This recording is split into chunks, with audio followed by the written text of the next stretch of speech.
तो इस प्रश्न में आपसे पूछा जा रहा है अभी अंतर्राष्ट्रीय मातृभाषा दिवस कब मनाया गया, यानी कि इंटरनेशनल मदर लैंग्वेज डे 21 फरवरी को मनाया। और इसकी थीम क्या रही इस बार की? बहुभाषी शिक्षा के लिए प्रौद्योगिकी का उपयोग, चुनौतियां और अवसर।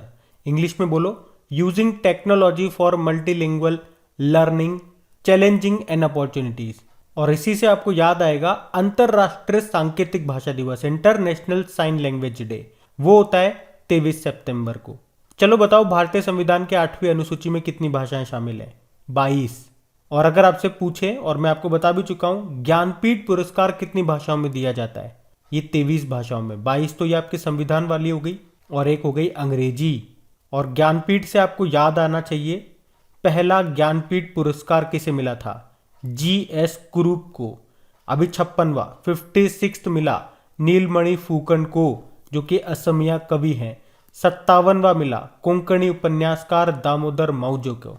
उसी तरह से याद रखना, साहित्य अकादमी पुरस्कार कितनी भाषाओं में दिया जाता है? ये 24 भाषाओं में। 22 तो आपकी संविधान वाली हो गई, एक अंग्रेजी हो गई और एक राजस्थानी हो गई। अच्छा, अब तो ये बताओ, अभी हिंदी में साहित्य अकादमी पुरस्कार किसे मिला था? दया प्रकाश सिन्हा को मिला था, उनके नाटक सम्राट अशोक के लिए। अब एक प्रश्न आपके लिए मैं छोड़ के जा रहा हूं, अंग्रेजी का साहित्य अकादमी पुरस्कार अभी किसे मिला? बताओ। डेली करंट अफेयर्स वाले लेक्चर में मैं आपको बता चुका हूं। अब आप बताओ, हम बढ़ते हैं आगे। बताइए, विश्व चिंतन दिवस कब मनाया गया? तो आंसर होगा 22 फरवरी को। वर्ल्ड थिंकिंग डे बोलेंगे इसे अंग्रेजी में। तो ये दुनिया भर में साथी भाइयों और बहनों के बारे में सोचने और उनकी चिंताओं को दूर करने और मार्गदर्शन की सही अर्थ को समझने के लिए मनाया जाता है। थीम याद रखो आप, तो ये याद रखो, वर्ल्ड थिंकिंग डे कब मनाते हैं? 22 फरवरी को। और इसकी थीम याद रख लो, क्या है? हमारा विश्व, हमारा समान भविष्य, यानी कि अवर वर्ल्ड अवर इक्वल फ्यूचर। बढ़ते हैं आगे। चलिए बताइए, केंद्रीय उत्पाद शुल्क दिवस ये कब मनाया गया? तो आंसर होगा 24 फरवरी को। तो सेंट्रल एक्साइज डे ये हर साल 24 फरवरी को मनाया जाता है, और ये दिन देश के लिए केंद्रीय उत्पाद एवं सीमा शुल्क बोर्ड, यानी कि central board of excise and customs की सेवा का सम्मान करने के लिए मनाया जाता है। वैसे आपके central board of excise and customs के अध्यक्ष कौन है? विवेक जोरी है। बढ़ते आगे। बताइए, वर्ल्ड एनजीओ डे कब मनाया गया? तो आंसर होगा 27 फरवरी को। तो हर साल 27 फरवरी को वर्ल्ड एनजीओ डे के रूप में मनाया जाता है। मनाने का उद्देश्य क्या है? लोगों को एनजीओ के अंदर और अधिक सक्रिय रूप से शामिल होने के लिए प्रेरित करना। एनजीओ मतलब नॉन गवर्नमेंटल ऑर्गेनाइजेशन। बढ़ते हैं आगे। चलिए बताइए, हाल ही में राष्ट्रीय प्रोटीन दिवस कब मनाया गया? तो आंसर होगा 27 फरवरी को। हर साल 27 फरवरी को ही मनाते हैं ये नेशनल प्रोटीन डे। इस बार की थीम याद रखो आप, तो फूड फ्यूचरिज्म। पहली बार 2020 में मनाया था हमने ये। तो प्रोटीन की कमी के बारे में जागरूकता पैदा करने के लिए इसको मनाया जाता है, ध्यान रखना ये। बढ़ते हैं आगे। बताइए, पोलियो राष्ट्रीय टीकाकरण दिवस 2022 ये किस दिन आयोजित किया गया? तो आंसर होगा 27 फरवरी को। तो अभी केंद्रीय स्वास्थ्य व परिवार कल्याण मंत्री हैं डॉक्टर मनसुख मांडविया। अभी इन्होंने 27 फरवरी को राष्ट्रीय पोलियो टीकाकरण अभियान मनाया। वैसे वर्ल्ड पोलियो डे कब मनाया जाता है? 24 अक्टूबर को। और हमने पढ़ा था ना अभी, पाकिस्तान ने पोलियो उन्मूलन के प्रयासों के लिए हिलाल ए पाकिस्तान सम्मान दिया था। किसको? बिल गेट्स को। वो भी ध्यान रखना। बढ़ते आगे। तो इस प्रश्न में आपसे पूछा जा रहा है दुर्लभ रोग दिवस, रेयर डिजीज डे, ये कब मनाया गया? तो आंसर होगा 28 फरवरी को। अब याद रखना, ये फरवरी के आखिरी दिन को मनाया जाता है रेयर डिजीज डे के रूप में। तो 2022 में हम इसे 28 फरवरी को मना रहे हैं। तो ये जो दिन है, ये दुर्लभ बीमारियों के प्रति जागरूकता बढ़ाने और दुर्लभ बीमारियों वाले व्यक्तियों और उनके परिवार के लिए उपचार और चिकित्सा तक पहुंच में सुधार के लिए मनाया जाता है। पहली बार इसे 2008 में मनाया था। थीम क्या है? अपने संग साझा करें, शेयर योर कलर्स। फिर बताइए, राष्ट्रीय विज्ञान दिवस, नेशनल साइंस डे, ये हम मनाते हैं 28 फरवरी को। और 28 फरवरी को ही क्यों मनाते हैं national science day? Sir CV Raman ji ने 28 फरवरी 1928 को रमन इफेक्ट यानी कि रमन प्रभाव की खोज की थी, और उसके लिए इन्हें फिजिक्स का नोबेल पुरस्कार भी मिला था। इसीलिए 28 फरवरी को ये दिन मनाया जाता है। थीम क्या रही? सतत भविष्य के लिए विज्ञान और प्रौद्योगिकी में एकीकृत दृष्टिकोण, integrated approach in science and technology for sustainable future. एक वर्ल्ड साइंस डे भी होता है जो हम 10 नवंबर को मनाते हैं। International day of women and girls in science ये 11 फरवरी को मनाया जाता है, विज्ञान में महिलाओं और लड़कियों का अंतर्राष्ट्रीय दिवस। ध्यान रखना ये भी।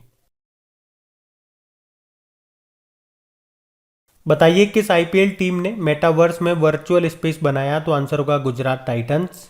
तो अभी गुजरात टाइटंस ने metaverse the Titans dug out में वर्चुअल स्पेस बनाया है और इसने मेटावर्स में अपना लोगो भी लॉन्च किया और ऐसा करने वाली ये पहली टीम बन गई है। आपको याद होगा अभी हमने पढ़ा था अमेरिका का जो सबसे बड़ा बैंक है जेपी मॉर्गन, वो मेटावर्स में प्रवेश करने वाला पहला बैंक बना था और अभी पहली आईपीएल टीम बन गई कौन सी? गुजरात टाइटंस। देखो आईपीएल 2022 की बात करें, दो नई टीमें शामिल हो रही हैं। एक तो लखनऊ टीम है और एक अहमदाबाद टीम है। टोटल 10 टीमें खेलेंगी इस बार। लखनऊ टीम ने अपना नाम क्या रख लिया? Lucknow super giants. और अहमदाबाद टीम का नाम हो गया गुजरात टाइटंस, जिसके कप्तान कौन है? हार्दिक पांड्या। और जो लखनऊ टीम है उसके कप्तान है केएल राहुल। और याद रखना 2022 और 2023 के आईपीएल का टाइटल स्पॉन्सर है टाटा ग्रुप। और इस बार ये कौन सा संस्करण होगा? 15वां संस्करण होगा, भारत में होगा। इससे पहले 2021 में आईपीएल हुआ था, वो उसका 14वां संस्करण था। फाइनल यूनाइटेड अरब अमीरात में हुए थे। जीता था चेन्नई सुपर किंग ने कोलकाता नाइट राइडर को हरा करके। उसमें प्लेयर ऑफ द टूर्नामेंट रहे थे हर्षल पटेल, जो कि रॉयल चैलेंजर्स बेंगलुरु के हैं। दो तरह की कैप मैंने आपको बताई थी। पर्पल कैप होती है जो सबसे ज़्यादा विकेट लेते हैं, वो मिली थी हर्षल पटेल को। एक ऑरेंज कैप होती है, वो मिलती है जो सबसे ज़्यादा रन बनाते हैं, वो मिली थी ऋतुराज गायकवाड़ को। ये चेन्नई सुपर किंग के ही हैं। तो इतना याद रखेंगे आप, पढ़ते आगे।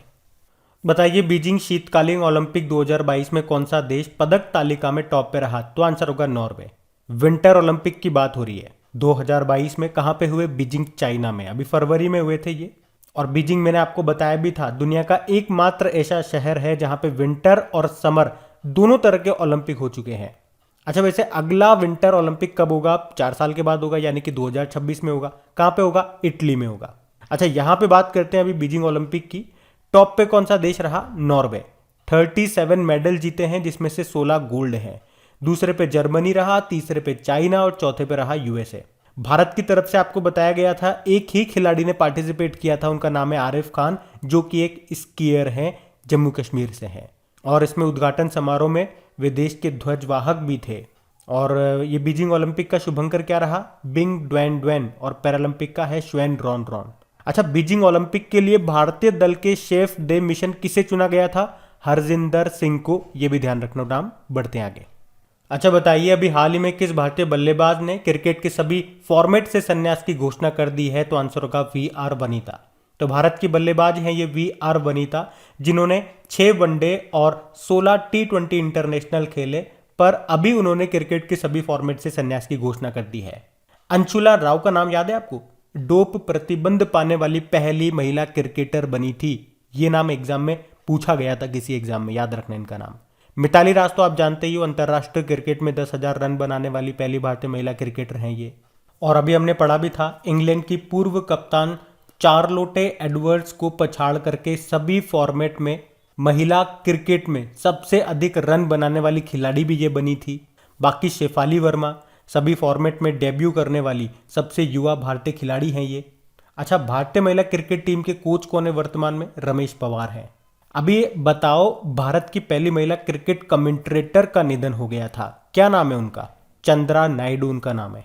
और इन सब में एक नाम यहाँ पे छूट गया है, स्मृति मंदाना का। अभी आपने पढ़ा था ICC women's cricketer of the year का पुरस्कार मिला इन्हें। रचेल हे हो फ्लिंट अवार्ड भी मिला इन्हें। उसके अलावा बिग बैश लीग में शतक लगाने वाली पहली भारतीय महिला स्मृति मंदाना है। और पिंक बॉल क्रिकेट में टेस्ट शतक बनाने वाली पहली भारतीय महिला खिलाड़ी भी स्मृति मंदाना ही है। तो उनका नाम ध्यान रखना है आपको। फिर बताइए फरवरी 2022 को कौन से देश की पुरुष टीम आईसीसी टी20 रैंकिंग में नंबर 1 बन गई? तो आंसर होगा भारत। लास्ट टाइम भारत 2016 में, जब आपको याद होगा महेंद्र सिंह धोनी कप्तान थे, तब भारत टी20 में नंबर 1 थी। और अब 2022 में आप देख रहे हो जब रोहित शर्मा कप्तान है, तब भारत एक बार फिर से नंबर 1 बन गई है टी20 रैंकिंग में। ध्यान रखना ये। चलिए बताइए अभी हाल ही में विश्व के नंबर 1 शतरंज चैंपियन को हराने वाले सबसे युवा खिलाड़ी कौन बन गए? तो आंसर होगा आर प्रज्ञानंदन। तो अभी भारत के ग्रैंड मास्टर हैं ये आर प्रज्ञानंदन। और अभी इन्होंने वर्ल्ड नंबर 1 चेस प्लेयर जो है मैग्नस कार्लसन, उनको हरा करके इतिहास रच दिया, क्योंकि वो ऐसा करने वाले सबसे युवा खिलाड़ी बन गए हैं। अभी एक ऑनलाइन चेस टूर्नामेंट हुआ था, उसमें इन्होंने उनको हरा दिया, मैग्नस कार्लसन को। मैग्नस कार्लसन किस देश के हैं? नॉर्वे के हैं।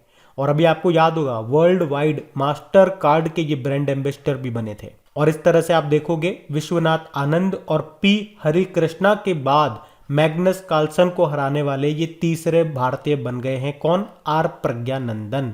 इनका नाम ध्यान रखना। बढ़ते आगे। चलिए बताइए, अभी हाल ही में तनिष्का कोटिया को गुरुग्राम के लिए बेटी बचाओ बेटी पढ़ाओ अभियान का ब्रांड एम्बेसडर बनाया गया। इनका संबंध किस खेल से है? तो आंसर होगा शतरंज से।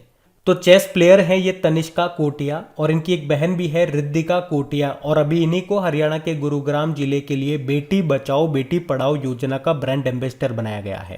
तनिष्का के बारे में आपको बता दूं, तनिष्का कोटिया इन्होंने 2008 में सबसे कम उम्र की खिलाड़ी होने के लिए लिम्का बुक ऑफ रिकॉर्ड्स जीता था। वे हरियाणा से ही हैं और दोनों बहनों का संबंध चेस से ही है, शतरंज से। हरियाणा जिसकी कैपिटल चंडीगढ़ है, मुख्यमंत्री है मनोहर लाल खट्टर और गवर्नर कौन है? बंडारू दत्तात्रेय। देखो आपको याद होगा अवनी लेखरा का नाम, जो कि शूटर है और राजस्थान से हैं। टोक्यो पैरालंपिक 2020 में गोल्ड जीतने वाली पहली भारतीय महिला खिलाड़ी बनी थी ये। और अभी पद्मश्री के लिए भी उनको चुना गया 2022 में और बेस्ट फीमेल डेब्यू का अवार्ड भी इन्हें मिला। और अभी राजस्थान सरकार ने इनको बेटी बचाओ बेटी पढ़ाओ अभियान का ब्रांड एम्बेसडर भी बनाया था। इसी तरह से उत्तराखंड की है वंदना कटारिया जिनका संबंध है हॉकी से। तो उत्तराखंड सरकार ने अभी वंदना कटारिया को बेटी बचाओ बेटी पढ़ाओ अभियान का ब्रांड एम्बेसडर बनाया था। एक्चुअल में भारत सरकार ने बेटी बचाओ बेटी पढ़ाओ योजना को कब और कहां से शुरू किया? तो 22 जनवरी 2015 को हरियाणा के पानीपत में इसको शुरू किया गया था या लॉन्च किया था। तो ये ध्यान रखना। आप पढ़ते आगे। बताइए सबसे कम उम्र के एटीपी मतलब हो गया एसोसिएशन ऑफ टेनिस प्रोफेशनल। तो एटीपी 500 विजेता कौन बन गए? तो आंसर होगा कार्लोस अल्काराज। तो स्पेन के 18 साल के टेनिस प्लेयर हैं ये कार्लोस अल्काराज, जिन्होंने अभी ब्राजील के रियो दी जेनेरियो में डिएगो स्वार्ट्जमैन को हरा करके रियो ओपन टेनिस खिताब जीत लिया है। और इस तरह से वे सबसे कम उम्र के एटीपी 500 चैंपियन बन गए। और टेनिस से आपको याद आएगा अभी 2022 का जो पहला ग्रैंड स्लैम हुआ था ऑस्ट्रेलियन ओपन जिसको कहते हैं, बता दो आप तो ये उसमें वुमेन सिंगल और मेन सिंगल टाइटल किसने जीता था? देखो ऐसे याद रखो, मेन सिंगल टाइटल किसने जीता था? राफेल नडाल ने। ये स्पेन के टेनिस प्लेयर है। इन्होंने किसको हराया था? डेनियल मेदवेदेव को, जो कि रशिया के हैं। और वुमेन सिंगल में बात करेंगे तो एशले बार्टी विजेता रही थी। इन्होंने किसको हराया? अच्छा एशले बार्टी कहां से? पहले तो ये बताओ। ऑस्ट्रेलिया से। इन्होंने हराया था डेनियल कॉलिंस को, जो कि यूएस के प्लेयर हैं। और दोनों में हारने वालों में आप देखोगे नाम दोनों के सेम है, डेनियल। 4 ग्रैंड स्लैम होते हैं साल में। तो यहां से भी एक स्टैटिक प्रश्न बनता है कि कौन सा ग्रैंड स्लैम किस कोर्ट पे खेला जाता है। देखो सबसे पहले होता है ऑस्ट्रेलियन ओपन, फिर होता है फ्रेंच ओपन, फिर होता है विंबलडन ओपन, फिर होता है US open. Australian open hard court पे होता है, फ्रेंच ओपन क्ले कोर्ट पे होता है, विंबलडन ओपन ग्रास कोर्ट पे होता है और यूएस ओपन ये हार्ड कोर्ट पे होता है। ऐसे ध्यान रखना। बढ़ते आगे। अब बताइए अभी सिंगापुर इंटरनेशनल वेटलिफ्टिंग टूर्नामेंट में मीराबाई चानू ने कौन सा मेडल जीता? तो आंसर होगा गोल्ड मेडल। और किस कैटेगरी में? 55 किलोग्राम कैटेगरी में। और किस टूर्नामेंट में? सिंगापुर इंटरनेशनल वेटलिफ्टिंग टूर्नामेंट में महिलाओं के 55 किलोग्राम कैटेगरी में, याद रखना, इन्होंने गोल्ड मेडल जीता है। और इस तरह से 2022 के कॉमनवेल्थ गेम्स के लिए इन्होंने क्वालिफाई कर लिया। चलो आप लोग बताइए 2022 में जो कॉमनवेल्थ गेम्स राष्ट्रमंडल खेल होंगे कहाँ पर होंगे? और आपको याद दिला दूं टोक्यो ओलंपिक 2020 में मीराबाई चानू ने सिल्वर मेडल जीता था। और मीराबाई चानू को एमवे इंडिया और एडिडास की स्टे इन प्ले अभियान का ब्रांड एम्बेसडर भी बनाया गया था। वेटलिफ्टिंग से कुछ पॉइंट आपको याद दिला दे। पहले तो ये याद रखो इंडियन वेटलिफ्टिंग फेडरेशन के प्रेसिडेंट कौन है? अभी नए बने हैं, सहदेव यादव। और अभी दिसंबर के महीने में हमने पढ़ा था ताशकंद में जो कॉमनवेल्थ वेटलिफ्टिंग चैंपियनशिप हुई थी उसमें संकेत महादेव सागर ने गोल्ड जीता था। उसके अलावा ओलंपिक में हिस्सा लेने वाले पहले ट्रांस एथलीट कौन बने? लॉरेल हबर्ड बने। ये वेटलिफ्टर हैं। अच्छा ओलंपिक में पदक जीतने वाली पहली भारतीय महिला कौन थी? तो आंसर होगा कर्णम मल्लेश्वरी। ये भी वेटलिफ्टर ही थी।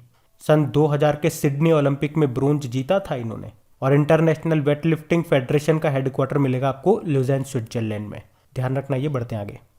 अच्छा बताइए अभी प्रो कबड्डी लीग 2022 का खिताब किस टीम ने जीता? तो आंसर होगा दबंग दिल्ली ने।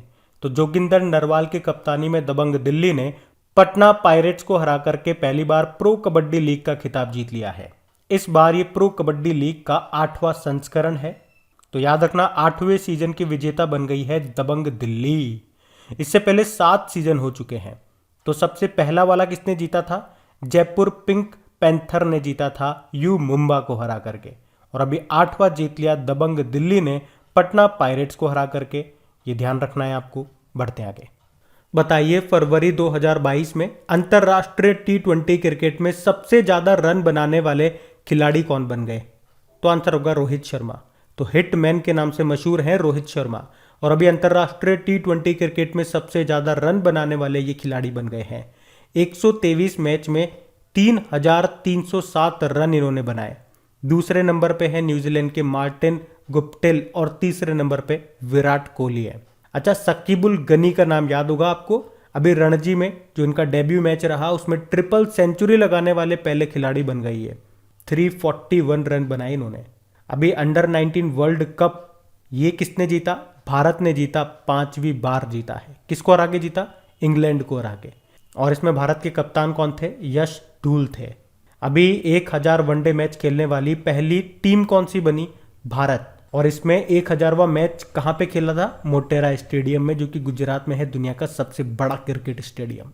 अच्छा, दुनिया की सबसे उम्र दराज टेस्ट क्रिकेटर का निधन हो गया। नाम क्या है उनका? इलीन एश। और भारत की पहली महिला क्रिकेट कमेंट्रेटर का भी तो निधन हो गया। उनका नाम क्या है? चंद्रा नायडू है। अभी किस भारतीय महिला बल्लेबाज ने सभी फॉर्मेट से संन्यास की घोषणा कर दी? VR वनीता ने। चलो बताओ, किस IPL टीम ने मेटावर्स में वर्चुअल स्पेस बनाया? और ऐसा करने वाली ये पहली टीम बनी है, गुजरात टाइटंस। तो याद रखना। बढ़ते आगे। अब बताओ, मॉस्को वुशु स्टार्स चैंपियनशिप में किस भारतीय ने गोल्ड जीता? सादिया तारिक। तो अभी भारत की वुशु खिलाड़ी हैं ये सादिया तारिक। इन्होंने रशिया की राजधानी मॉस्को में खेली जा रही वुशु स्टार्स चैंपियनशिप में गोल्ड जीता है। ये सादिया तारिक जम्मू कश्मीर के श्रीनगर की रहने वाली है। बढ़ते आगे। अच्छा बताओ, सेबी के द्वारा गठित निवेश नीति सलाहकार समिति का अध्यक्ष कौन है? तो आंसर होगा NR नारायण मूर्ति। तो अभी सेबी ने अपने वैकल्पिक निवेश नीति सलाहकार समिति, जो कई मुद्दों पर पूंजी बाजार नियामक को सलाह देती है, उसका पुनर्गठन किया। और इसकी अध्यक्षता इन्फोसिस के जो सह संस्थापक हैं NR नारायण मूर्ति वो कर रहे हैं। बाकी आपको याद होगा, अभी म्यूचुअल फंड पर सेबी की सलाहकार समिति के सदस्य के रूप में शामिल किया गया था आरती कृष्णन को। और जीएसटी से संबंधित है विजय केलकर समिति।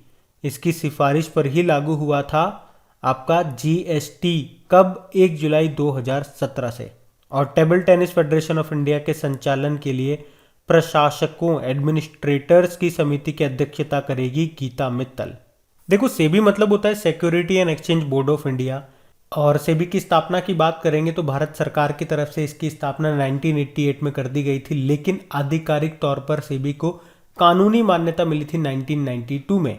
और 1992 में ही तो प्रोजेक्ट एलिफेंट लॉन्च हुआ था। प्रोजेक्ट टाइगर कब आया था? 1973 में। अच्छा, सेबी से सबसे अच्छा प्रश्न बनेगा कि इसके अध्यक्ष कौन है? मुंबई में तो हेडक्वार्टर है, कोई दिक्कत नहीं है। अध्यक्ष कौन है? और अगर डेली आप लोग हमारे करंट अफेयर्स का लेक्चर पढ़ते होंगे तो इसके अध्यक्ष अभी बदल दिए गए हैं। वो मैं आपको आगे पढ़ाऊंगा वैसे, लेकिन अभी आपको पता है तो कमेंट बॉक्स में टाइप करो। अभी हम बढ़ते आगे। बताइए, अभी किसे अंतरराष्ट्रीय रबड़ अध्ययन समूह का नया अध्यक्ष बनाया गया?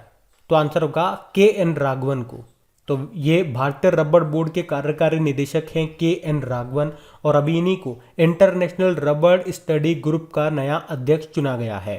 अंतरराष्ट्रीय रबड़ अध्ययन समूह यानी कि इंटरनेशनल रबड़ स्टडी ग्रुप, इसका हेडक्वार्टर मिलेगा आपको सिंगापुर में। चलो, रबड़ से एक पॉइंट आपको याद आएगा।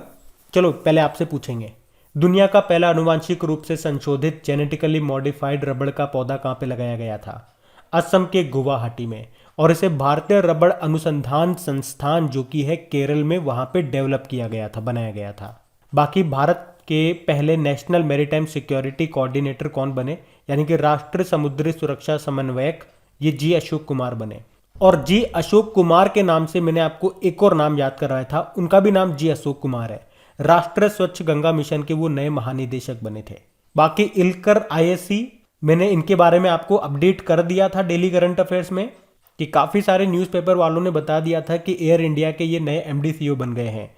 लेकिन मैंने आपको क्या अपडेट किया था कि इल्कर आईएससी ने बाद में बोला कि मेरे पास प्रस्ताव आया था लेकिन मैंने प्रस्ताव ठुकरा दिया है, और यहाँ के जो भारतीय न्यूज़पेपर वगैरह हैं ये फालतू में छापे जा रहे हैं कि मैं एमडीसीओ बन गया हूँ। ऐसा कुछ भी नहीं है, ये इनका बयान आया था और ये मैंने आपको बताया भी था।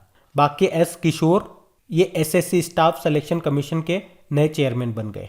बढ़ते आगे। बताइए थम्सअप ने किसे अपना ब्रांड एम्बेसडर बनाया? तो आंसर होगा शाहरुख खान को। तो कोको कोला इंडिया के सॉफ्ट ड्रिंक ब्रांड है ये थम्सअप, जिसने अभी शाहरुख खान को अपना ब्रांड एम्बेसडर बनाया है, तो ये याद रखना। बढ़ते आगे। बताइए किसे प्रधानमंत्री आर्थिक सलाहकार परिषद का पूर्णकालिक सदस्य नियुक्त किया गया? तो आंसर होगा संजीव सान्याल को। तो अभी संजीव सान्याल को प्रधानमंत्री इकोनॉमिक एडवाइजर काउंसिल का पूर्णकालिक सदस्य नियुक्त किया गया। ये जो परिषद है ये प्रधानमंत्री को आर्थिक मुद्दों पर सलाह देने का काम करती है। वैसे वर्तमान में इस परिषद के अध्यक्ष कौन है? विवेक देबरॉय हैं। और याद रखना भी किसे पूर्णकालिक सदस्य बनाया गया? संजीव सान्याल को। अच्छा, वी अनंत नागेश्वरन नाम सुना होगा, भारत के मुख्य आर्थिक सलाहकार बने थे ये अभी। वैसे बताओ मुख्य वैज्ञानिक सलाहकार कौन है? विजय राघवन है। और राष्ट्रीय सुरक्षा सलाहकार कौन है? National security adviser Ajit Doval है। तब तो एक प्रश्न आपके लिए बनेगा, अभी उपराष्ट्रीय सुरक्षा सलाहकार डेप्यूटी नेशनल सिक्योरिटी एडवाइजर नए बने थे, नाम बता दो फटाफट से। जी अशोक कुमार तो मैं आपको बता चुका हूं, भारत के पहले national maritime security coordinator, Hindi में बोल दो राष्ट्रीय समुद्री सुरक्षा समन्वयक बने। और जी अशोक कुमार से एक और नाम याद आएगा आपको, जी अशोक कुमार का ही national mission for clean Ganga के डायरेक्टर जनरल बने थे। और सीबीएसई के चेयरमैन कौन बने? विनीत जोशी। और एनसीईआरटी के डायरेक्टर दिनेश प्रसाद सकलानी। ध्यान रखना ये नाम भी न्यूज में है। बढ़ते आगे। बताइए आईडीबीआई बैंक के एमडीसीओ कौन बन गए? तो आंसर होगा राकेश शर्मा। तो अभी आईडीबीआई बैंक के एमडीसीओ यही है राकेश शर्मा, लेकिन अभी इन्हें फिर से पुनः नियुक्त कर दिया गया है। और यूको बैंक के अभी एमडीसीओ बने थे सोमा शंकर प्रसाद, पंजाब नेशनल बैंक के बने थे अतुल कुमार गोयल, और इंडियन बैंक के शांतिलाल बने थे। अच्छा, आईडीबीआई की फुल फॉर्म क्या होती है? Industrial development bank of India. स्थापना होती है 1964 में, मुंबई में हेडक्वार्टर है और एमडीसीओ है राकेश शर्मा। और इसका टैगलाइन क्या होता है? Banking for all. बताइए डिश टीवी ने किसे अपना ब्रांड एम्बेसडर बनाया? ऋषभ पंत को। तो अभी डिश टीवी इंडिया ने क्रिकेटर ऋषभ पंत को अपना ब्रांड एम्बेसडर बनाया। अभी ऋषभ पंत आपको याद होंगे उत्तराखंड के भी ब्रांड एम्बेसडर बने थे। और अभी ESPN क्रिक इन्फो टेस्ट बैटिंग अवार्ड 2021 भी मिला था इनको। मणिका बत्रा ये टेबल टेनिस प्लेयर है, adidas की ब्रांड एम्बेसडर बनी थी। मनोज तिवारी ये बिहार में खादी के ब्रांड एम्बेसडर बने। और दिशा पाटनी ये बाटा इंडिया की बनी थी ब्रांड एम्बेसडर। याद रखना ये। बढ़ते आगे। बताइए किसे राष्ट्रीय ई गवर्नेंस डिवीजन के प्रमुख के रूप में नियुक्त किया गया? तो आंसर होगा अभिषेक सिंह को। तो अभी आईएएस अधिकारी और डिजिटल इंडिया कॉरपोरेशन के सीईओ हैं ये अभिषेक सिंह। इनको नए राष्ट्रीय ई गवर्नेंस डिवीजन के प्रमुख के रूप में अभी नियुक्त किया गया है। बाकी KN Raghavan international rubber study group के अध्यक्ष बने थे ये। बाकी जी अशोक कुमार, चलो ये प्रश्न मेरा आपसे रहेगा, 2 जी अशोक कुमार हम लोगों ने पढ़े थे, वो क्या क्या बने हैं ये आप बताओ। और एन नागेश्वरन तो आप जानते ही हो, फिर से टाटा सन्स के चेयरमैन बन गए। बढ़ते आगे। अच्छा बताइए अमेरिकी सुप्रीम कोर्ट में सेवा देने के लिए चुनी गई पहली अश्वेत महिला का नाम क्या है? तो आंसर होगा केतनजी ब्राउन जैक्सन। तो अभी अमेरिकी जो प्रेसिडेंट हैं जो बाइडन, उन्होंने संघीय अपील अदालत में न्यायाधीश केतनजी ब्राउन जैक्सन को अमेरिकी सुप्रीम कोर्ट में नामित किया है। और इस तरह से वह पहली अश्वेत महिला बन गई हैं जिन्हें कोर्ट में सेवा देने के लिए चुना गया। और इस तरह से वह कोर्ट में सेवा देने वाली 6ठी महिला भी होंगी। ध्यान से सुनना, पहली तो अश्वेत महिला है और केवल महिलाओं में बात करोगे तो 6ठी महिला है, ये कहने का मतलब है। माया एंजेलो नाम पता है? अभी पढ़ा था हमने, अमेरिकी सिक्के पर दिखाई देने वाली पहली अश्वेत महिला है ये। नागुजी ओंकाजाईवेला वर्ल्ड ट्रेड ऑर्गेनाइजेशन की पहली महिला डायरेक्टर जनरल बनी थी ये, नाइजीरिया से हैं ये। सराय खुमालो माउंट एवरेस्ट पर चढ़ने वाली पहली अश्वेत महिला बनी थी ये, साउथ अफ्रीका की है ये। अच्छा, भारतीय सुप्रीम कोर्ट में बात करेंगे तो पहली महिला जस्टिस कौन थी? फातिमा बीवी। क्या पहली महिला चीफ जस्टिस कोई है? अभी तक कोई भी नहीं है, लेकिन फ्यूचर में बन सकती हैं बीवी नागरत्न। और वर्तमान में कौन है ये बता दो आप तो, NV रमन्ना है 48 नंबर के। ध्यान रखना। बढ़ते आगे। तो इस प्रश्न में आपको बताना है दादा साहब फाल्के अंतर्राष्ट्रीय फिल्म महोत्सव पुरस्कार 2022 में किसे सर्वश्रेष्ठ अभिनेता का पुरस्कार मिला? तो आंसर होगा रणवीर सिंह को। तो अभी Dada Saheb Phalke international film festival awards 2022 का प्रतिष्ठित समारोह अभी 20 फरवरी को आयोजित किया गया। कहाँ पे हुआ ये कार्यक्रम? मुंबई में, जिसमें फिल्म ऑफ द ईयर का अवार्ड मिला था पुष्पा द राइस को। बेस्ट फिल्म का अवार्ड मिला शेरशाह को, जबकि बेस्ट एक्टर रहे रणवीर सिंह उनकी मूवी 83 के लिए, और बेस्ट एक्ट्रेस रही कृति सेनन उनकी फिल्म मिमी के लिए। बेस्ट डायरेक्टर रहे केन घोष। तो इतना सा आप याद रख लो। अगर आपसे पूछा जाए कभी कि पहला दादा साहब फाल्के पुरस्कार बताओ किसे मिला था, ये 1969 में मिला था देविका रानी को, और अभी 2021 में 51 में मिला था रजनीकांत को। ये तो आप जानते ही होंगे। बढ़ते आगे।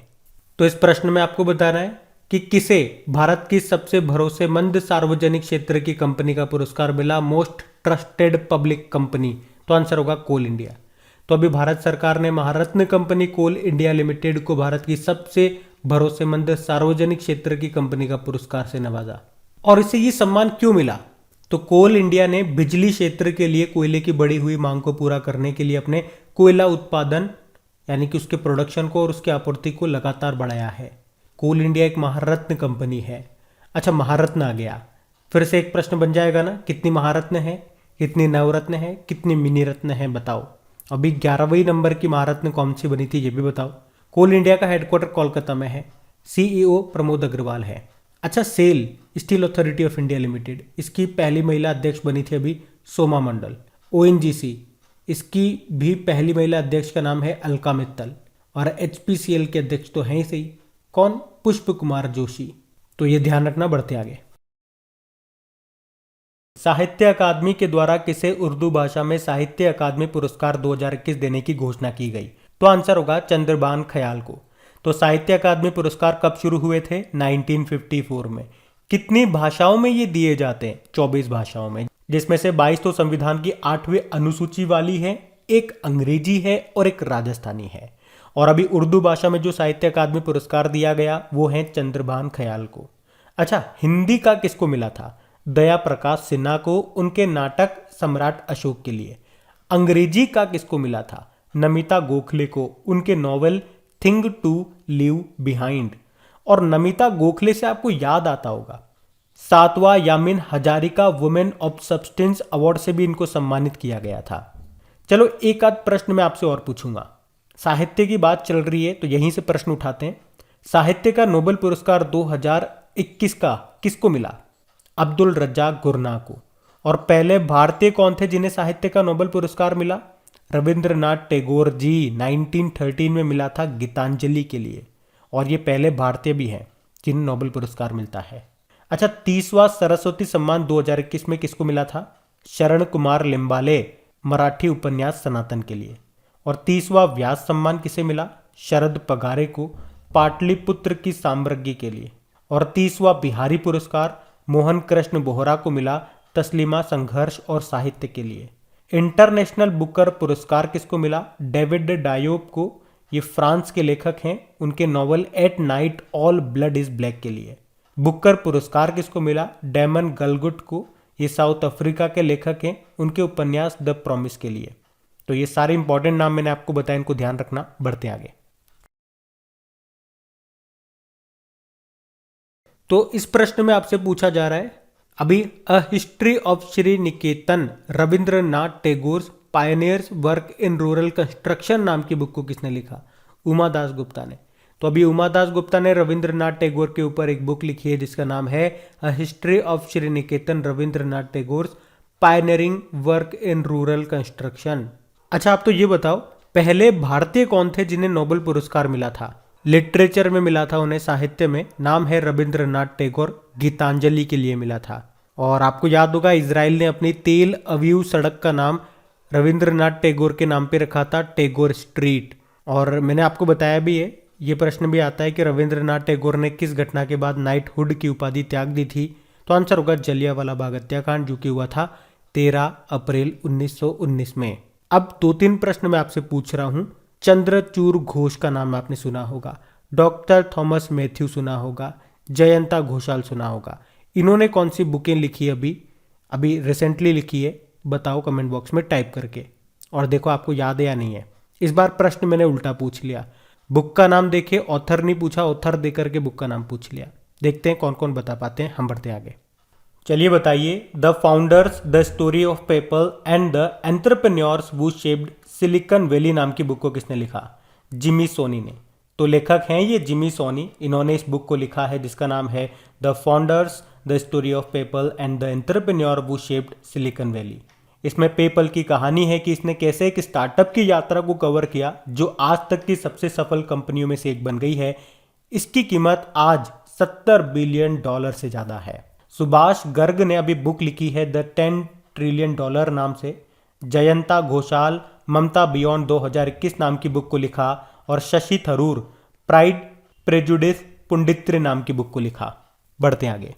तो इस प्रश्न में आपको बताना है द ग्रेट टेक गेम नाम की बुक को किसने लिखा? अनिरुद्ध सूरी ने। भारतीय लेखक है अनिरुद्ध सूरी और इन्होंने अपनी नई बुक लिखी है जिसका नाम है the great tech game, shaping geopolitics and the destinies of nations. इस बुक में इन्होंने ये बताया कि किसी भी देश को इस प्रौद्योगिकी युग में सफल होने के लिए अपनी रणनीतिक योजना कैसे विकसित करनी चाहिए। अच्छा, सुभाष चंद्र बोस के ऊपर अभी बुक लिखी थी किसने? चंद्रचूड़ घोष ने। बुक का पूरा नाम है Bose the untold story of an inconvenient nationalist. Jayanta Ghoshal ने कौन सी बुक लिखी है? ममता बियॉन्ड 2021। और शशि थरूर ने लिखी है प्राइड प्रेजुडिस एंड पुंडित्री। बढ़ते आगे। बताइए, उड़ान एक मजदूर बच्चे की, इस बुक को किसने लिखा है? मिथिलेश तिवारी ने। और जो भजन गायक है अनूप जलोटा, उन्होंने इस बुक को लॉन्च किया। लिखा किसने? मिथिलेश तिवारी ने। तो इसमें कैप्टन एडी मानेक के बारे में बताया गया है जो टैलेंटेड युवाओं को कप्तान बनाते हैं, उन्हें ट्रेनिंग देते हैं और उनका परिवार को फ्लाइंग फैमिली ऑफ इंडिया के नाम से जाना जाता है। बिल गेट्स ने अभी कौन सी बुक लिखी? How to prevent the next pandemic. और अटल बिहारी जी के जीवन पे अटल बिहारी वाजपेयी नाम की बुक को लिखा सागरिका घोष ने। गोल्डन बॉय नीरज चोपड़ा, इस बुक को किसने लिखा? नवदीप सिंह गिल ने। ध्यान रखना, ये बढ़ते आगे। चलिए बताइए, अ नेशन टू प्रोटेक्ट नाम की बुक को किसने लिखा? प्रियम गांधी मोदी ने। तो प्रियम गांधी मोदी, अभी इन्होंने बुक लिखी है, नाम याद रखना, a nation to protect leading India through the covid crisis. इस बुक में क्या बताया गया है कि भारत किस तरह से प्रधानमंत्री नरेंद्र मोदी के नेतृत्व में घातक संकट से जूझा और उभरा भी है। अभी इस बुक को हमारे जो हेल्थ मिनिस्टर हैं मनसुख मांडविया, उन्होंने लॉन्च किया है। संजू वर्मा की बात करेंगे तो इन्होंने the Modi gambit decoding Modi 2.0 नाम की बुक को लिखा। स्मृति ईरानी महिला व बाल विकास मंत्री, इनका पहला नॉवेल आया है लाल सलाम, उसका नाम है। Salman Khurshid sunrise over Ayodhya nationhood in our time नाम की बुक को लिखा है। ध्यान रखना, ये बढ़ते आगे। चलिए बताइए, हिमाचल प्रदेश का पहला जैव विविधता पार्क ये कहाँ पे बनाया जा रहा है? तो आंसर होगा मंडी में। तो हिमाचल प्रदेश को लुप्त प्राय हिमालयी जड़ी बूटियों के संरक्षण में अपना योगदान देने वाला पहला जैव विविधता पार्क, बायोडायवर्सिटी पार्क मिला है। और कहाँ पे बन रहा है? हिमाचल प्रदेश के मंडी जिले के भूलाह घाटी में।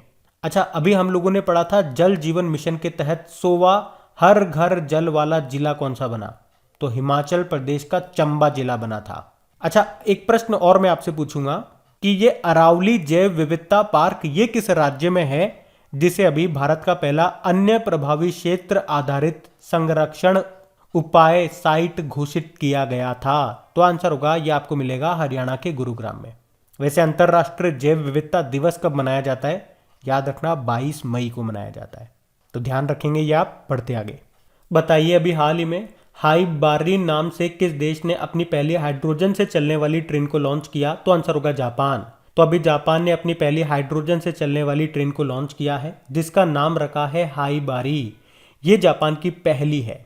ये एक बार में 140 किलोमीटर चल सकती है, मतलब ये इसकी रेंज है। इसकी मैक्सिमम स्पीड है 100 किलोमीटर प्रति घंटा। अच्छा, ये तो जापान की पहली है, लेकिन अगर पूछे हाइड्रोजन से चलने वाली दुनिया की पहली ट्रेन किसने चलाई थी? जर्मनी ने। और ये जापान की पहली है, इसका नाम है हाइबारी। हाइड्रोजन की बात करें जिसकी खोज किसने की है? कैवेंडिश ने। ये एक स्वच्छ ईंधन है, इसे भविष्य का ईंधन भी कहा जाता है। चलो आप एक और प्रश्न का जवाब दो कि भारत का पहला बायोमास आधारित हाइड्रोजन प्लांट ये कहां पे स्थापित होगा? मध्य प्रदेश के खांडवा जिले में। और अभी दुनिया का पहला हाइड्रोजन से चलने वाला फ्लाइंग बोट ये कहाँ पे लॉन्च किया गया, जिसका नाम रखा द जेट, दुबई में। और गेल ने, gas authority of India limited ने कहां पर प्राकृतिक गैस प्रणाली में हाइड्रोजन के मिश्रण की भारत की अपनी तरह की पहली परियोजना शुरू की थी, तो आंसर होगा इंदौर, मध्य प्रदेश में। हाइड्रोजन मोबिलिटी प्रोजेक्ट ये कहां पे स्थापित किया गया, लद्दाख में।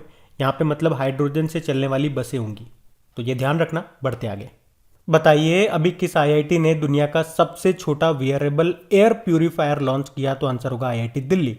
तो आईआईटी दिल्ली के एक स्टार्टअप ने पहनने योग्य एयर प्यूरिफायर जिसको नाम दिया नासो 95 इसको लॉन्च किया है। उनका दावा है कि यह दुनिया का सबसे छोटा एयर प्यूरिफायर है और N95 जो मास्क आता है, फेस मास्क आता है, उतना ही इफेक्टिव है, प्रभावी है। और नैनो क्लीन ग्लोबल जो कि स्टार्टअप है, उसके अनुसार नासो 95 इस्तेमाल करने वालों की नाक के छेद में ये चिपक जाता है और बैक्टीरिया या वायरल संक्रमण और वायु प्रदूषण को रोकने का काम करता है। अच्छा मुझे बताओ, भारत का सबसे ऊंचा एयर प्यूरिफायर टावर कहाँ पे लगाया गया था? चंडीगढ़ में। और आईआईटी से आपको याद आएगा, चलो आप बताओ, भारत के बाहर अपना पहला आईआईटी कहाँ पे बनेगा? यूनाइटेड अरब अमीरात में, वहां के दुबई शहर में बनेगा। उसके अलावा आपको याद है ना, दुनिया का पहला plant based smart air purifier किसने बनाया था? आईआईटी रोपड़ ने, जिसको नाम दिया था यू ब्रीथ लाइफ। और प्रधानमंत्री नरेंद्र मोदी ने आईआईटी कानपुर में ब्लॉकचेन आधारित डिजिटल डिग्री को लॉन्च किया था। और आईआईटी मद्रास ने अभी पहला स्वदेशी मोटर चलित व्हील चेयर जिसका नाम है नियो बोल्ट, उसको डेवलप किया है। तो ये सारे पॉइंट ध्यान रखना। बढ़ते आगे, तो इस प्रश्न में आपको बताना है एमबीबीएस की पढ़ाई हिंदी भाषा में शुरू करने वाला देश का पहला राज्य कौन सा बन गया? तो आंसर होगा मध्य प्रदेश। तो भोपाल मध्य प्रदेश में एक कॉलेज है गांधी मेडिकल कॉलेज, जहां हिंदी में पढ़ाया जाएगा एमबीबीएस। और इस प्रकार से गांधी मेडिकल कॉलेज देश का पहला मेडिकल कॉलेज बन गया है जहां हिंदी में एमबीबीएस पढ़ाया जाएगा। या यूं कहें कि मध्य प्रदेश पहला राज्य बन गया एमबीबीएस की पढ़ाई हिंदी भाषा में शुरू करने वाला। हिंदी वर्ल्ड हिंदी डे कब मनाते हैं बताओ? 10 जनवरी को। और नेशनल हिंदी डे 14 सितंबर को। अच्छा, हिंदी का साहित्य अकादमी पुरस्कार अभी किसने जीता? दया प्रकाश सिन्हा ने, उनके नाटक सम्राट अशोक के लिए।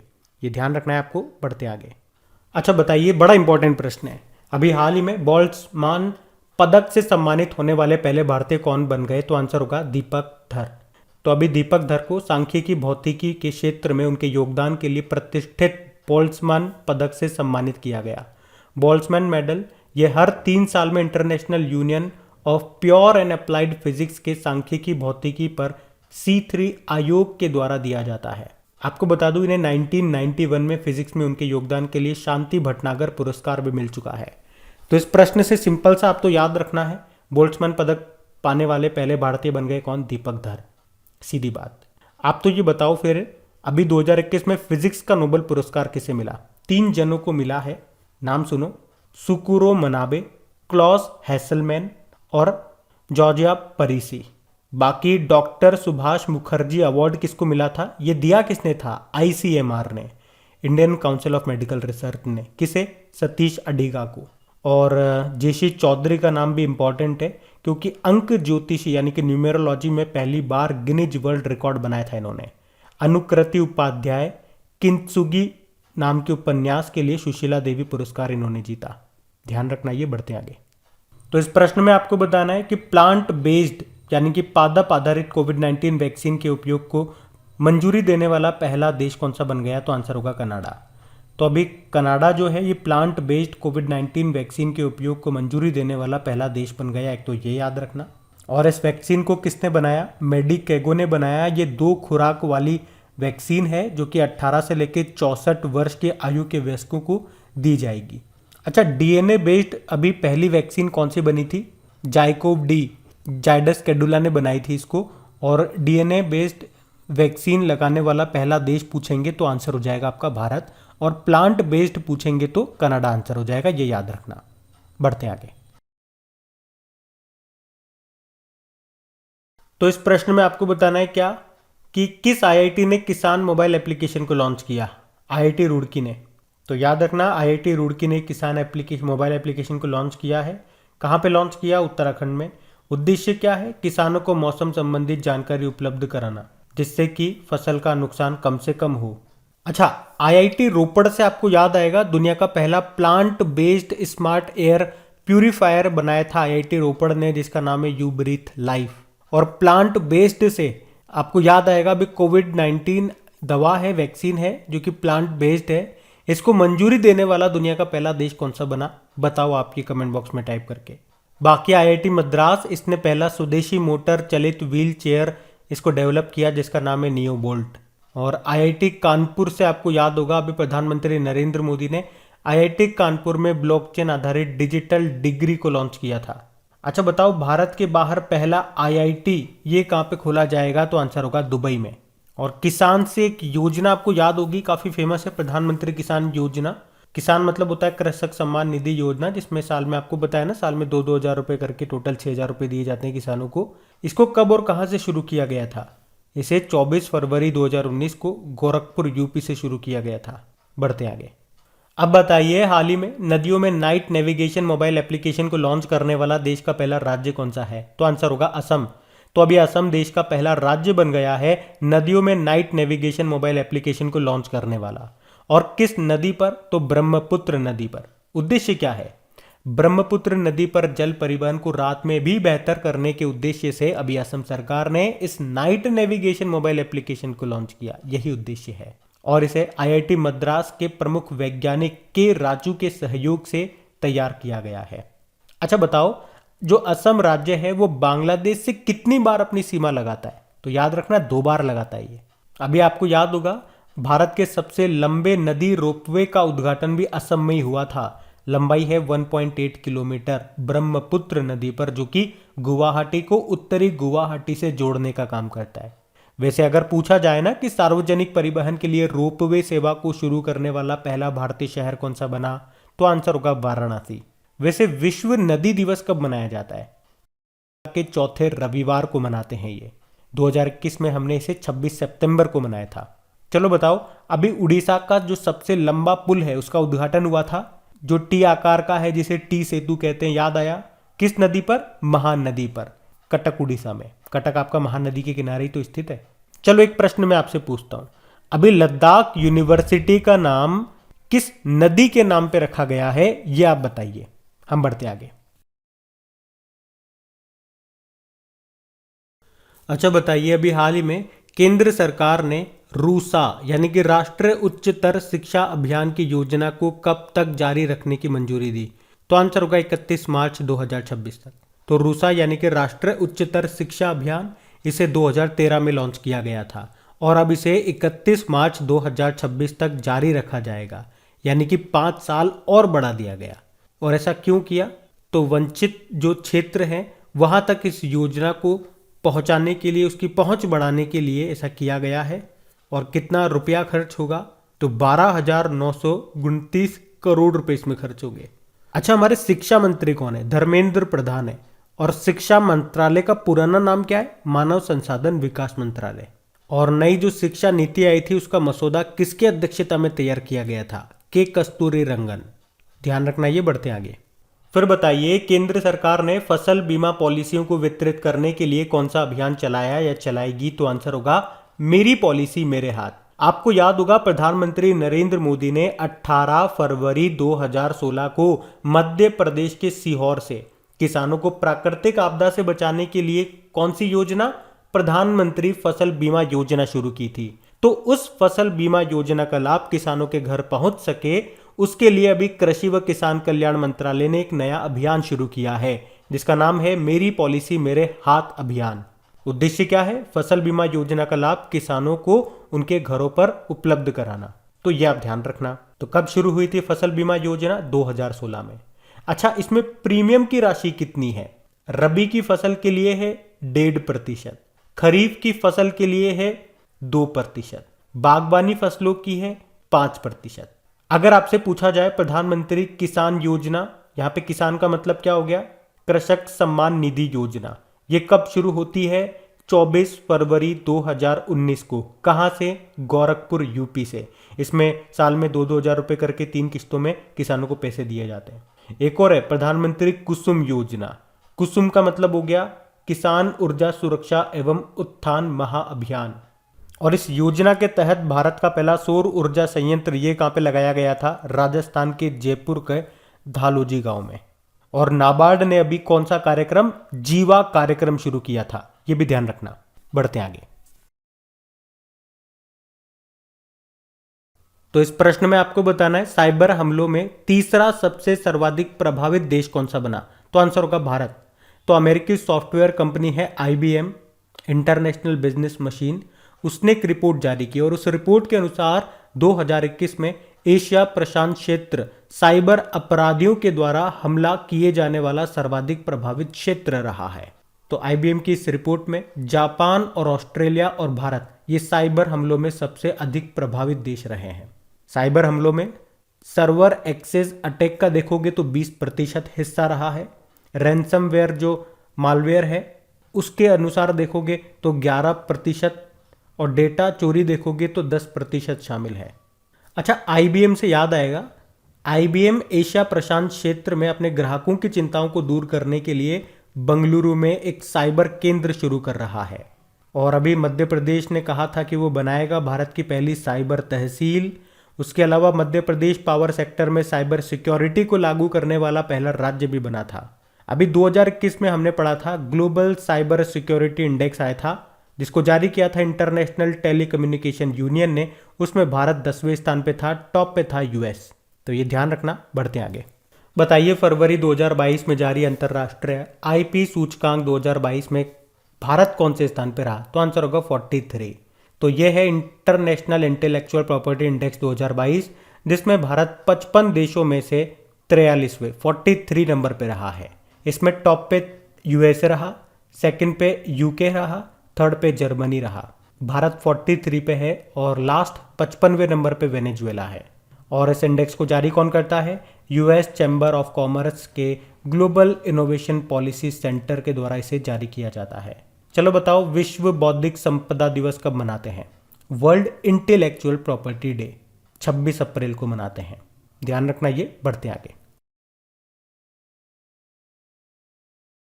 बताइए फरवरी 2022 में भारतीय नौसेना का बहुपक्षीय अभ्यास जिसको कहते हैं मिलन 2022 ये कहाँ पे शुरू हुआ? तो आंसर होगा विशाखापत्तनम में। तो भारतीय नौसेना का बहुपक्षीय अभ्यास है ये मिलन 2022। ये 25 फरवरी 2022 को आंध्र प्रदेश के विशाखापत्तनम में आयोजित किया गया था। अच्छा मुझे बताओ, अभी ईस्टर्न ब्रिज जो एक्सरसाइज है जो इसका 6वां एडिशन था किन किन के बीच में हुआ था? भारत और ओमान के बीच में, राजस्थान के जोधपुर में हुआ था। और ऊंट महोत्सव कहाँ पे मनाया गया था? बीकानेर में। जबकि मरु महोत्सव मनाया गया था जैसलमेर में। बढ़ते आगे। बताइए फरवरी 2022 में एक्सरसाइज धर्मा गार्जियन 2022 का आयोजन ये कहाँ पे किया जाएगा? तो आंसर होगा कर्नाटक में। तो पहली बात तो क्या है ये एक्सरसाइज धर्मा गार्जियन? कहाँ पे? बेलगाम कर्नाटक में।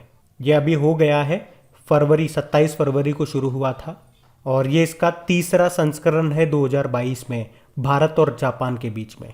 अच्छा, वैसे जापान के साथ और कौन कौन से एक्सरसाइज करते हैं?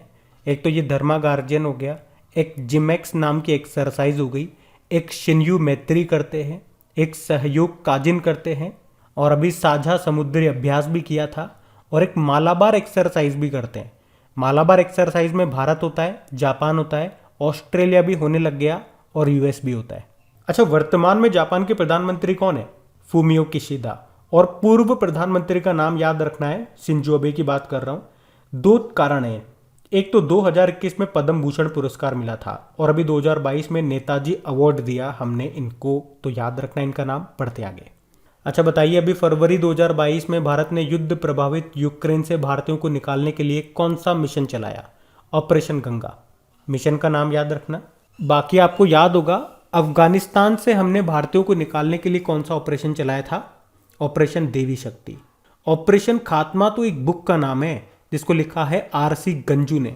और ऑपरेशन मेरी सहेली दक्षिण पूर्व रेलवे ने शुरू किया था पूरी यात्रा में महिला यात्रियों की सुरक्षा को बढ़ाने के लिए। तो ये ध्यान रखना। अच्छा, यूक्रेन की कैपिटल क्या है? कमेंट बॉक्स में टाइप करके बताओ। बढ़ते आगे। अच्छा, अब बताइए फरवरी 2022 में भारत और किस देश के बीच में द्विपक्षीय संयुक्त वायुसेना सैन्य अभ्यास जिसका नाम है एक्स ईस्टर्न ब्रिज 6 का आयोजन हुआ? तो आंसर होगा ओमान। तो एक्सरसाइज का नाम क्या है? Exercise eastern bridge 6। 6 मतलब ये इसका 6वां संस्करण है। ये 21 से लेके 25 फरवरी तक हुआ। किन किन के बीच में? भारत और ओमान के बीच में हुआ। कहां पे हुआ? राजस्थान के जोधपुर में हुआ। ये एक वायु सैन्य एक्सरसाइज था। वैसे ओमान के साथ और कौन सी एक्सरसाइज करते हैं हम? अल नगाह नाम की एक्सरसाइज की है और नसीन अल बहर नाम की एक्सरसाइज की है। देखो ओमान की कैपिटल क्या है? मस्कट। करेंसी है ओमानी रियाल।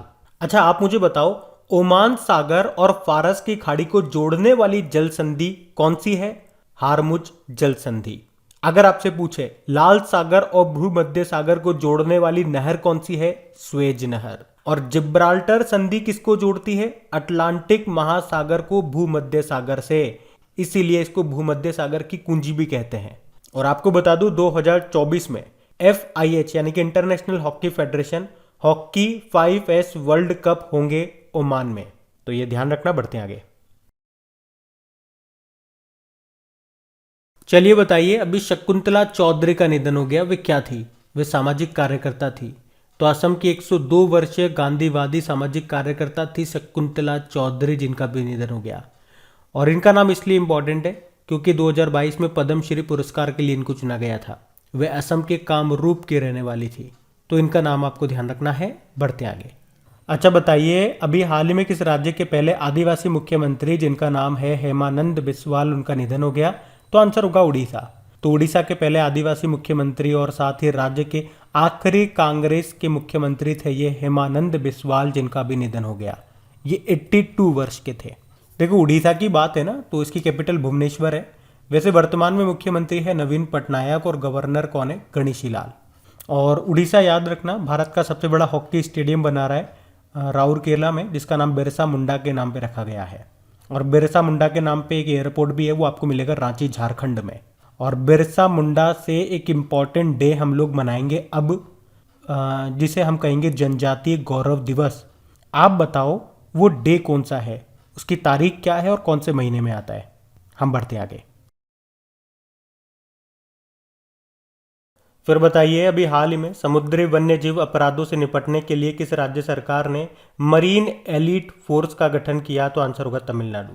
तो अभी तमिलनाडु सरकार ने समुद्री वन्यजीव अपराधों से निपटने के लिए मरीन एलीट फोर्स का गठन किया है। और इसका उद्देश्य क्या है? समुद्र के अंदर जो भी वन्यजीव हैं उनकी तस्करी को रोकना और उनके अवैध शिकार को रोकना ही इसका मुख्य उद्देश्य है। कहाँ पर? मन्नार की खाड़ी में। अच्छा, तमिलनाडु के तट को क्या कहा जाता है? कोरामंडल तट। और मालाबार तट केरल के तट को कहते हैं। और राष्ट्रीय डुगोंग संरक्षण केंद्र कहाँ पर है? तमिलनाडु में है। तमिलनाडु का क्लासिकल डांस है भरतनाट्यम। मीनाक्षी मंदिर भी आपको मिलेगा तमिलनाडु में। तमिलनाडु में मदुरै में वैगई नदी के किनारे, जो कि किस शैली में बना है? द्रविड़ शैली में। तमिलनाडु का एक टाइगर रिजर्व न्यूज में है अभी, सत्यमंगलम टाइगर रिजर्व। इसे TX2 अवार्ड मिला था, याद रखना ये। बढ़ते आगे। बताइए, केंद्रीय मंत्री जो है सर्बानंदा सोनोवाल, इन्होंने कहां पर निकर्षण सदन म्यूजियम का उद्घाटन किया? तो आंसर होगा विशाखापत्तनम में। सर्बानंदा सोनोवाल शिपिंग मंत्री हैं ये, और आयुष मंत्री भी यही है। और अभी इन्होंने ही विशाखापत्तनम में निकर्षण सदन यानी कि ड्रेजिंग म्यूजियम का उद्घाटन किया। अब इसमें क्या होगा? तो पुरानी पुरानी जो समुद्री संरचनाएं हैं, समुद्र के अंदर जो मशीनें जाती हैं, जैसे साफ सफाई करने वाली मशीनें, और पुरानी तस्वीरें हो गई, ऐतिहासिक मील के पत्थर हो गए, उन सब का यहाँ पे मतलब प्रदर्शन किया जाएगा। म्यूजियम है ना, तो पुरानी चीज़ों का प्रदर्शन किया जाएगा। अच्छा, लेकिन अगर आपसे पूछा जाए भारत का पहला rock museum, open rock museum कहाँ पे स्थापित किया गया? हैदराबाद में। भारत का पहला मरीन म्यूजियम, समुद्री संग्रहालय कहाँ पे खुलेगा? गुजरात के लोथल में। बताओ, भारत का पहला लेबर मूवमेंट म्यूजियम कहाँ पे खुलेगा? केरल के अल्लापुझा में। और भारत का पहला डिजिटल फूड म्यूजियम कहाँ पे खुला? तमिलनाडु में, तमिलनाडु के तंजावुर में। बताओ, इंटरनेशनल म्यूजियम डे कब मनाया गया? 18 मई को मनाया गया, तो ये याद रखना। बढ़ते आगे। अच्छा बताइए, फरवरी 2022 में केंद्र सरकार ने क्रूड पाम ऑयल के लिए कृषि अवसंरचना विकास उपकर, इसको 7.5% से घटाकर कितना कर दिया? तो आंसर होगा 5%। देखो, एक तो होता है सेस, जिसको आप उपकर बोलते हो, ये भी एक तरह का टैक्स ही होता है। पर इसमें क्या होता है, ये बताना पड़ेगा कि ये टैक्स कहां पर खर्च होगा। मतलब एक निश्चित उद्देश्य में इसे खर्च करना पड़ता है, जो सेस लगाते समय बताया जाता है। जैसे कि इसी प्रश्न में देख लो, क्रूड पाम ऑयल को जब हम खरीदने जाते हैं तो सरकार इस पे सेस लगाती है। तो इस सेस के पैसों को कहाँ पे खर्च किया जाएगा? कृषि अवसंरचना विकास में, यानी कि एग्रीकल्चर इंफ्रास्ट्रक्चर डेवलपमेंट में। तो अब देखो, ये पहले कितना लगता था? 7.5%, पर अब इसे कम करके 5% कर दिया गया। और ऐसा क्यों किया गया? क्योंकि ये ज्यादातर हम इंपोर्ट करते हैं, आयात करते हैं, तो अब बाहर इसकी कीमत बढ़ गई है, तो हमारे यहाँ पर भी इसके दाम बढ़ेंगे। तो सरकार ने क्या किया? जनता को दामों में राहत देने के लिए दाम बढ़ाने की जगह लगने वाला जो सेस है उसे कम कर दिया। और बताओ, अभी केंद्र सरकार ने क्रिप्टो करेंसी पर कितने प्रतिशत टैक्स लगाने की घोषणा की थी? 30%। बढ़ते आगे, चलिए बताइए, नव भारत साक्षरता कार्यक्रम को किस अवधि तक के लिए लागू किया जाएगा? 2022 से लेकर 2027। तो अभी नव भारत साक्षरता कार्यक्रम को मंजूरी मिल गई है। तो इस योजना में 15 वर्ष या उससे ज्यादा आयु के सभी निरक्षर आएंगे। उद्देश्य क्या है इसका? वित्त वर्ष फाइनेंशियल ईयर 2022 से 27 तक 5 करोड़ विद्यार्थियों को बुनियादी साक्षरता और अंक ज्ञान प्रदान करना। कितना पैसा खर्च होगा? 1037.90 करोड़ रुपए। और इसमें प्रौढ़ शिक्षा यानी कि एडल्ट एजुकेशन का नाम बदलकर एजुकेशन फॉर ऑल कर दिया गया। तो मतलब ओवरऑल अगर बात करते हैं तो इस योजना का मुख्य उद्देश्य क्या है?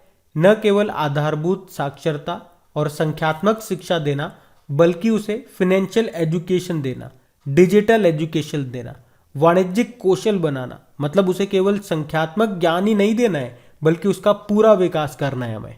ये इसका मुख्य उद्देश्य रहेगा। अच्छा, 2011 की जनगणना के अनुसार भारत में अधिकतम साक्षरता लिटरेसी रेट किस राज्य की ज्यादा है और किसकी कम है? केरल की सबसे ज्यादा है और बिहार की सबसे कम है। ध्यान रखेंगे ये। बढ़ते आगे, चलिए बताइए, फरवरी 2022 को प्रधानमंत्री नरेंद्र मोदी ने भारत में खेतों में कीटनाशकों का छिड़काव करने के लिए कितने किसान ड्रोन की शुरुआत की? 100।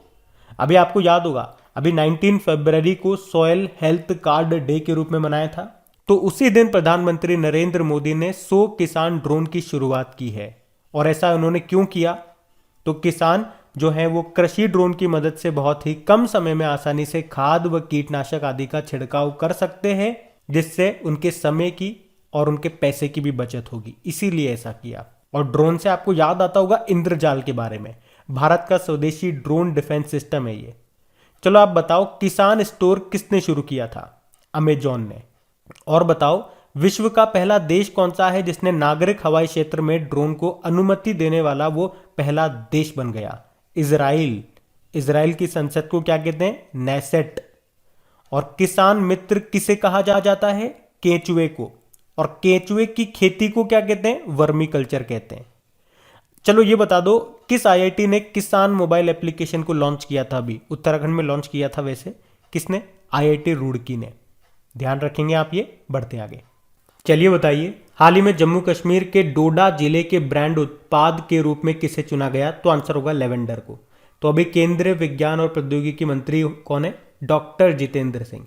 उन्होंने मोदी सरकार की एक जिला एक उत्पाद यानी कि वन डिस्ट्रिक्ट वन प्रोडक्ट पहल के तहत लेवेंडर को बढ़ावा देने के लिए लेवेंडर को डोडा ब्रांड उत्पाद के रूप में नामित किया है। जम्मू कश्मीर में डोडा जिला ये भारत की बैंगनी क्रांति या लेवेंडर की खेती का जन्म स्थल है। एक्चुअली में आपको याद होगा आरोमा मिशन, तो उस मिशन के तहत बैंगनी क्रांति यानी कि लेवेंडर की खेती ये शुरू की गई थी।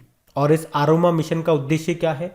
घरेलू किसानों को सशक्त बनाने के लिए घरेलू स्तर पर महत्वपूर्ण औषधीय और सुगंधित पौधों की खेती करना और सुगंधित तेलों के आयात को कम करके और घरेलू किस्मों को बढ़ाकर भारत की सुगंधित फसल आधारित कृषि अर्थव्यवस्था का समर्थन करना। अच्छा बताओ, अभी जम्मू कश्मीर में एक तो कश्मीरी केसर को जीआई टैग मिला था, उसके बाद एक और प्रोडक्ट को जीआई टैग मिला था जम्मू कश्मीर से, उसका नाम क्या है? बताओ, हम बढ़ते आगे।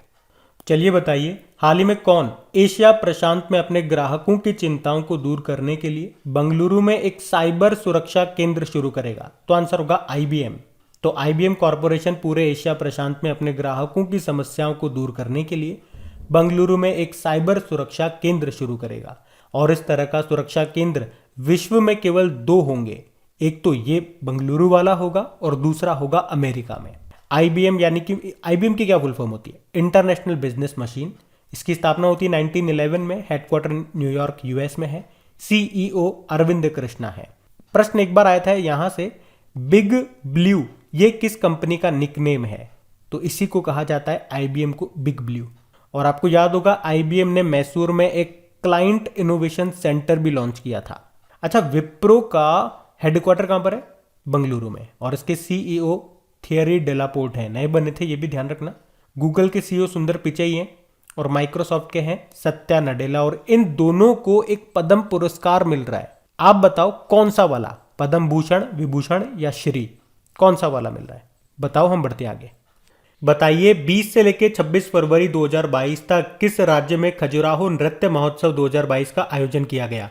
तो आंसर होगा मध्य प्रदेश में। और मध्य प्रदेश में भी कहां पे? मध्य प्रदेश के छतरपुर में। ये इसका 48वां संस्करण है, 48th। और इस साल महिलाओं के लिए सुरक्षित पर्यटन परियोजना के तहत 5 किलोमीटर दिल खोल के घूमो मैराथन का भी आयोजन किया गया। इसका उद्देश्य है हिंदुस्तान के दिल में, मध्य प्रदेश को हिंदुस्तान का दिल कहते हैं, तो हिंदुस्तान के दिल में आप सुरक्षित हैं, इसी नारे के साथ पर्यटन स्थलों में महिलाओं के बीच सुरक्षा की भावना पैदा करना ही इसका मुख्य उद्देश्य था। खजुराहो के मंदिर मध्य प्रदेश में है, छतरपुर में। किस शैली में बने हैं? पंचायतन शैली में। चंदेल शासकों ने इसको बनवाया था। और इसे यूनेस्को के वर्ल्ड हेरिटेज में कब शामिल किया गया? 1986 में। अच्छा, तानसेन समारोह ये भी मध्य प्रदेश में आयोजित किया गया था, मध्य प्रदेश के ग्वालियर में। और एशिया का सबसे बड़ा बायो सीएनजी प्लांट ये कहाँ पे तैयार हो रहा है? इंदौर में। इंदौर में ही लता मंगेशकर अकादमी भी बनाई जाएगी। और भारत का पहला वाटर प्लस सर्टिफिकेट किस शहर को मिला था? इंदौर को। याद रखना ये सब। बढ़ते आगे। बताइए फरवरी 2022 में शिक्षा मंत्रालय ने राष्ट्रीय साधन सह मेगा छात्रवृत्ति को कितने साल की अवधि के लिए जारी करने की मंजूरी दी है? तो आंसर होगा 5 साल। तो ये एक छात्रवृत्ति स्कॉलरशिप योजना है, राष्ट्रीय साधन सह मेगा छात्रवृत्ति योजना। तो इसमें क्या होता है, जो आर्थिक रूप से कमजोर छात्र हैं, जो 8वीं कक्षा में पढ़ाई छोड़ देते हैं, तो उन्हें आगे पढ़ाई जारी रखने के लिए है ये स्कॉलरशिप योजना। लेकिन ये स्कॉलरशिप उन्हीं को मिलेगी जिनकी 8वीं कक्षा में कम से कम 55% अंक होंगे और परिवार की इनकम 3.5 लाख रुपए से कम होगी। और 8वीं क्लास में अगर किसी स्टूडेंट के 55% मार्क्स हैं कम से कम, तो उसे स्कॉलरशिप के रूप में 1,000 रुपये प्रति महीना दिया जाएगा 9th क्लास से। और इसमें कितना खर्चा होगा? 1827 करोड़ रुपए। और अभी शिक्षा मंत्रालय ने इसे 5 साल के लिए और बढ़ा दिया है। शिक्षा मंत्री कौन है हमारे? धर्मेंद्र प्रधान। अच्छा बताओ, अभी रूसा पढ़ा था हमने, राष्ट्रीय उच्चतर शिक्षा अभियान, इसे 31 मार्च 2026 तक के लिए एक्सटेंड कर दिया, वो भी ध्यान रखना। बढ़ते आगे। बताइए अभी हाल ही में चैंपियंस लीग 2022 के लिए union of European football association के द्वारा किस शहर को चुना गया? तो आंसर होगा पेरिस को। तो देखो एक्चुअली में मैं आपको बता दूं, पहले से रशिया का जो शहर है सेंट पीटर्सबर्ग, वहां पे होना था। लेकिन अभी जो युद्ध चल रहा है, जो ये कारण हो रहे हैं, सभी सैंक्शन लगाए जा रहे हैं रशिया पे, सभी चीज़ों से रशिया को हटाया जा रहा है, उसी के चलते रशिया से इसकी मेजबानी भी छीन ली है। तो अब फ्रांस में होंगे ये। याद रखना 2021-22 के मेंस चैंपियनशिप लीग का फाइनल अब सेंट पीटर्सबर्ग की जगह पेरिस में खेला जाएगा। और पेरिस में ही 2024 में आपके समर ओलंपिक भी होने हैं। अच्छा, फीफा की बात करते हैं ना, तो 2 पॉइंट हमेशा याद रखना। इसका हेडक्वार्टर है ज्यूरिख स्विट्जरलैंड में और इसके अध्यक्ष हैं ज्ञानी इन्फेनिटो।